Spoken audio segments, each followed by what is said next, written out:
د پلی سٹور نه چې دی ټیک ټاک ختمي دا قسمه پوسټونه چې دي دا به تاسو کتلی چې د پلی سٹور نه د ټیک ټاک چې دی دا د سره وجې نه ختمي ځکه دا خو یو غټه کمپنۍ ده چې دا د پلی سٹور نه ختمه شي نو هغه ته خو به غټ نقصان میلاو شي دا د دې د وجې نه دا خبره راغلې ده چې د یو اس ای او د ټیک ټاک والا څه مسله راغلې ده د هغې د وجې نه زیاتکر کسان دا خبره کوي چې د پلی سٹور نه چې دی ټیک ټاک به ختمیږي که تاسو فیسبوک وګورئ یوټیوب ګوګل دغه شانتې واتساپ او انسټاګرام وګورئ نو دا غټه غټه کمپنیانې چې دي دا ټولې د امریکې نه چلیږي او ټیک ټاک چې دی دا د چینا ایپس دی د دې د وجې نه زیاتکر کسان وایي چې د پلی سٹور نه چې دی د ټیک ټاک چې دی دا به ختمیږي ځکه چې هلته کوته یو اس ای والا ویلي دي چې تاسو زموږ سره خپله ډیټا چې دا شیر کوي دا باقي ایپسونه چې دي د دې ټولو ډیټا چې دا د امریکې سره پرته وي کومې غټه غټه کمپنیان چې دي د دې ټولو ډیټا چې د امریکې سره پرته وي خو د ټیک ټاک دا ورسره نشته نو هغو ته هلته وینا کړې ده که تاسو زموږ سره خپله ډیټا شیر کوئ نو تاسو بیا دا اپلیکیشن چې دی دا په امریکا کې چلولی شئ که دا تاسو نه شیر کوئ نو په امریکا کې چې دی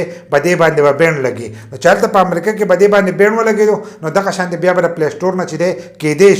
کیدی شي دا د پلی سٹور نه چې دی دا هم ختم کړي بل لا دلته کې زیاتکر کسانو چې دی اکاونټونه رخ کړي او د هغې په ترو باندې چې دی روپۍ ګټي نو بیا تاسو دغه روپۍ چې دي دا هم نشئ ګټلی ځکه چې امریکې بین ولګو نو هلته که مونیټایزیشن چې دی هغه به هم د دې سره ختم شي نو بیا تاسو د ټیک ټاک نه چې دی روپۍ هم نشئ ګټلی خو په دې کې خبر روان دي کیدی شي چې معاهدې وشي او د هغې نه وروسته د ټیک ټاک چې دی دا په خپل ځای باندې پاتې شي نو که تاسو انسان چې وایي د پلی سٹور نه ټیک ټاک ختموي نو دا د دې د وجې نه وایي چې د یو اس ای او د ټیک ټاک والا دغه مسله روانه ده چې هغه ته زموږ سره ډیټا شیر کوي او دوی سره ډیټا نه شیر کوي نو هلته پې ووټینګ هم شوی دی اوس په مخکې پته لګي که هغو پې بین ولګو نو د دې سره به د دغه اکاونټونه کمې روپۍ چې ګټي هغو بیا هم روپۍ نشي ګټلی بل لا کیدی شي د پلی سٹور نه د اپلیکیشن چې دی دا هم ختم